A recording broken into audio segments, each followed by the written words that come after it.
Hi everyone, and welcome to our first content module for Counseling 501. Hopefully you all have access to the textbook, which I find really useful at this stage in your development as a counselor, okay?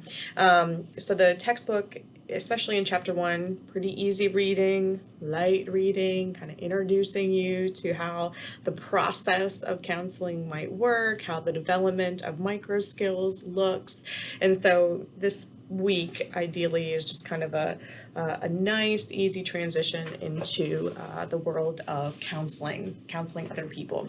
So a couple things that I like to say as we get started in 501 is that for one, I recognize that everybody comes in at a different level, okay? So there are some of you that may have experience working face-to-face with somebody in more of a counseling type relationship. Some of you may have no experience doing that.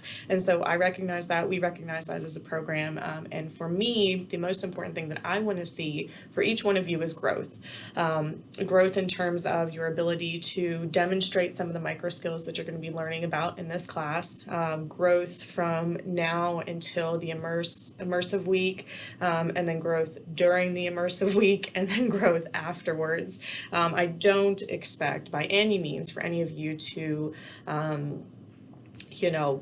be so proficient in counseling right now that you could write a textbook on counseling, okay? We are not going to be overly focusing on theory in this class.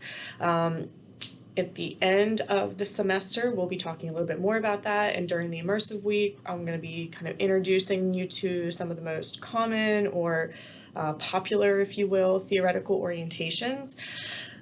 And what is a theoretical orientation, right? So a theoretical orientation is psychoanalysis, dialectical behavioral therapy, cognitive behavioral therapy, solution-focused brief therapy. Those are kind of the tried and true evidence-based practices that when you get into counseling, you as a counselor will be leaning on the either one or a couple of theoretical orientations to inform your work, to inform how you look at discourse in people, how you look at the process of change within human beings and the population you're working with. So theoretical orientations are incredibly important, but as this first chapter I think makes very clear, and I think it continued to be emphasized throughout the textbook, it doesn't matter what your theoretical orientation is if you as a counselor have not built those foundational micro skills, if you have not learned how to effectively interview a client in terms of a counseling interview, if you haven't learned how to actively listen and engage and reflect meaning back, reflect feelings back to a client, then it doesn't matter. The rest of it doesn't matter. You won't be an effective counselor. And that sounds a little bit harsh, but it's the harsh reality of the counseling profession. For some of us, myself included, I kind of always had a listening ear, a good listening ear for friends, family, you name it, strangers. I don't know why.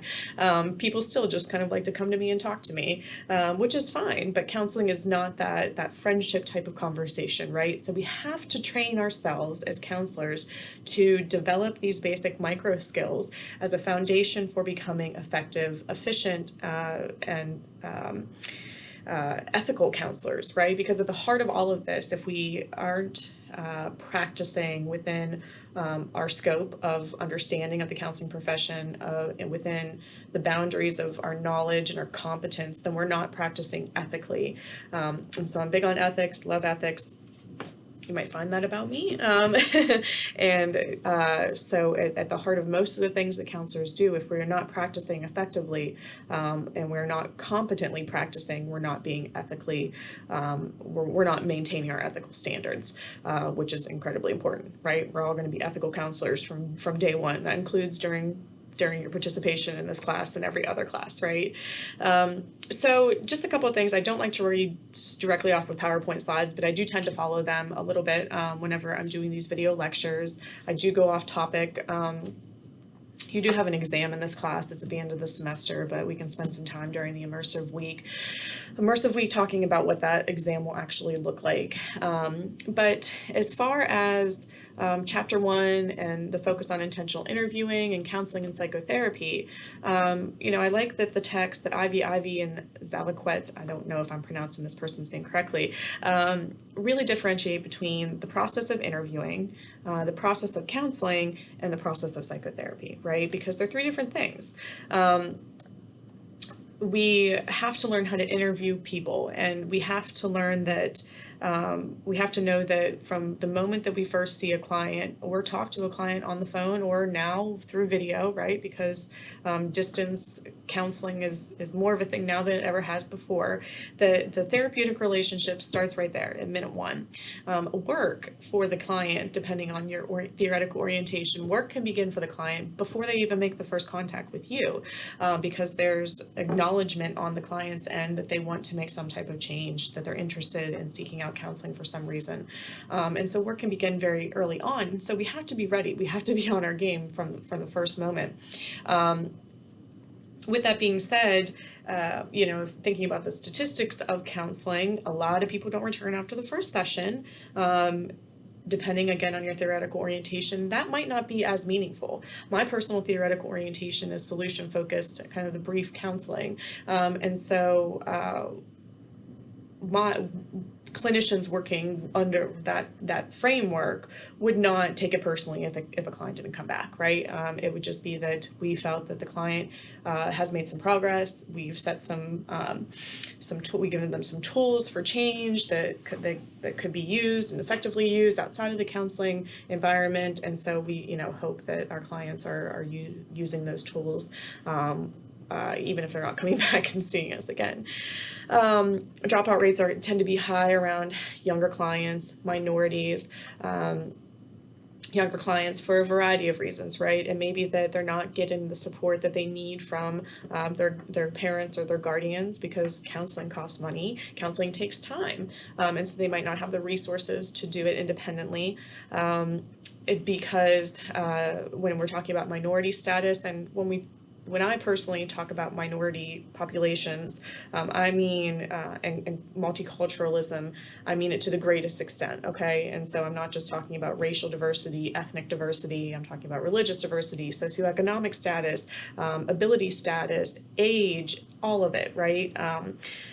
Religious beliefs. Did I already say that? I think I already said that. So if I am imposing some of my values and beliefs on a client, then it may cause them to not come back. One thing that's kind of buried within the text, but I do like to point out, is that, and this kind of transitions into a setting, right? Counseling settings. I myself have never worked in an environment where I saw a client in a traditional counseling office setting. A lot of the counseling that I've done has been distance counseling via the phone, teleconferencing, even chats. And so I'm very open-minded to this. Not a lot of educators are, or I think there might be a little bit of change that we're seeing now because technology is advancing. But the counseling process doesn't have to happen in an office. And if you think about the different settings where counselors can work on the streets, literally, with individuals that are homeless, or individuals that are seeking recovery services, in people's homes because they can't leave their homes potentially, or because they live in a rural area, and so you have to go to these individuals. Within the school systems, if you're working with youth and students with disabilities. So there's a lot of different settings that we can work in. But if we are driving a car that has like a political sticker on the back, if we are putting spiritual, religious-based quotes on our walls, if we, are wearing T-shirts that reflect some type of personal value or belief, all of those things, all of those visual items can impact how our clients see us as somebody that they can connect with. Clients have to be able to connect with their counselor. If you've ever been to a counselor and had a bad experience, think about why it was a bad experience. What was it about that counselor that kind of was off-putting? Was it their mannerisms? Was it their approach to you? Was it their lack of knowledge about who you are as an individual and your lived experience? So what was it about that relationship that didn't stick? And not every client is going to be someone that you connect with. And that can happen for a variety of reasons. But we want to make sure that we are, containing, if you will, our outward expression of certain values and beliefs. We want to make our environments welcoming for clients, right? We want to make it seem like like what we should be is ethical counselors that are able to work with a diverse client population. That kind of goes into my, I guess, effective counseling, what that actually includes.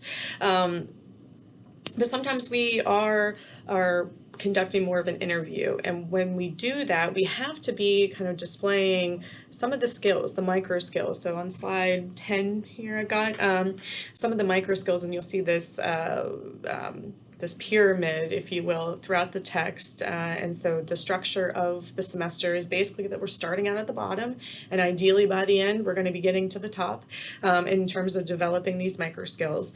So it's one thing to read about it. One thing that I do want you to do is start practicing some of these. Start practicing listening to your significant other, to your children, to your friends. Start doing it a little bit different way, right?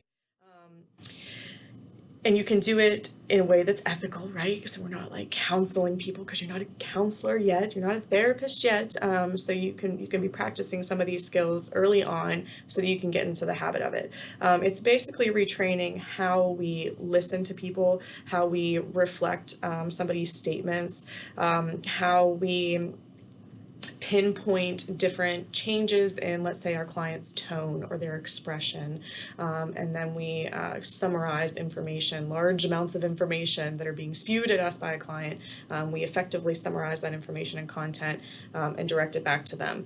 One of the biggest things you're going to hear about throughout the semester is using open-ended questions, not closed-ended questions. So that's questions that are them. How would you like to see yourself doing this? Why is it that your relationships look like X, Y, and Z? So questions that a client can't answer with a simple yes or no. So questions that a client could answer with a yes or no are closed-ended questions. And so we want to get away from using closed-ended questions and get into open-ended questioning, right? So a lot of these things you can practice in your own time. Slide 11, again, just to kind of slightly introduce you to the ways that different theoretical orientations might approach the counseling process. There's a nice little chart there, and it's within the text because the slide is real small, you can't really read it. But it's in the first chapter of the text as well, because there are different ways that a theoretical orientation might look at what the counseling process might look like, or what psychotherapy might look like. Some counseling approaches really heavily rely on the process of psychotherapy, which can be long-term, can require additional training. Psychoanalysis, of course, is the main one. And so sometimes we just don't have the time. We don't have the time to do that, or we're not working in an agency that supports it. And so we need to be aware of how there are these little nuances and how these micro skills are used under different theoretical frameworks, okay? But at the heart of it, every theory is going to be drawing from the micro skills bucket, okay? So every theory is going to say that you have to be able to listen to clients, that you have to be able to reflect meaning back to clients, and feeling back to clients. All of them are going to say that. It's just a matter of how it's being utilized. So in terms of, well, what else do you guys need to know? One of the main things that I do like to point out within every class, and you're going to hear it from me probably until the day you graduate and then after the fact, is the importance of language. And so what we are kind of moving forward and using is what's called person-first language. And so when we are talking about clients, for one, clients with disabilities, we are always putting kind of the client first and not the disability first. So we are not referring to somebody as our blind client or our deaf client. We are referring to somebody as, I don't think there's any Matthews in this class, but Matthew who has schizophrenia, Matthew who has bipolar disorder. We're not calling people crazy. We are not using terms like wheelchair bound. We are not using terms like handicapped unless we're saying that like unless we're referring to like the environment is presenting a handicap to a specific group of individuals. So there's ways to use it in the right context. But the things that I like to say that I grew up with, the terminology, mental retardation, we don't use that one anymore. Individuals have intellectual disabilities. So sensory impairments, we can be very specific in terms of what a diagnosis is. We are never saying somebody is suffering with a condition. Why? Because I don't know if they're suffering or not. I have talked with people that have the most severe limiting, physically limiting disabilities who would not say to me that they are suffering from whatever the disability is. They might be thriving. They might, be working to adapt, to change, but we are not putting that term on somebody else. Now, if a client tells me, I'm really suffering today, I'm going to write it up in a case note in a way that reflects that that was the term they were using. If you feel like you're personally suffering, then you feel like you're personally suffering. But we don't put that type of terminology on our clients. So I've got some resources on person first language on slide 8. We're also always going to be taking a strength-based approach to the counseling process, meaning that we believe that our clients have the ability to achieve the goals appropriately that they are setting for themselves and that we are helping them to develop. We're always focusing on somebody's abilities, not necessarily always the limitations, although rehabilitation counseling is kind of unique in that oftentimes, especially in the public sector, if you're working for like a state VR program or with long-term disability, or in the private sector, like an insurance company, workers' compensation, you know what the limitations are. You're looking at medical documentation and you know that there are specific limitations. But our approach to the client, our approach to our conversations is strength-based. Kind of the open-ended question, right? Close-ended. I asked you a close-ended question of does society support this? No. The answer is no. Society does not fully support a strength-based approach and the use of person-first language. We see that continuously reflected in media, use of terminology that's outdated or inappropriate. There's change, of course, and change is great. My personal hope is that we will continue to see change. So my bigger takeaway with the person-first language is that if you are questioning whether or not you're using the right terminology, if you're wondering if it's appropriate to be saying something in a certain way about a client, ask me, ask the client if you're working with a client down the road. It's always important to ask questions. If you don't know, ask. You can't find out what the answer is unless you ask. I would rather you ask than continue to use outdated terminology, because then you're going to see me jump in on the comments and feedback that I give you and correct you. So with that, you will find that our first discussion's kind of open-ended. I just want to see what, reflect on your feelings, of the first chapter, kind of the main takeaways, what you're looking forward to even in the course of the semester, and then we'll get a little bit more into it, a little deeper into it within the second, or I guess third module, the second content module, third actual module. All right, I'll see you all in the discussion posts.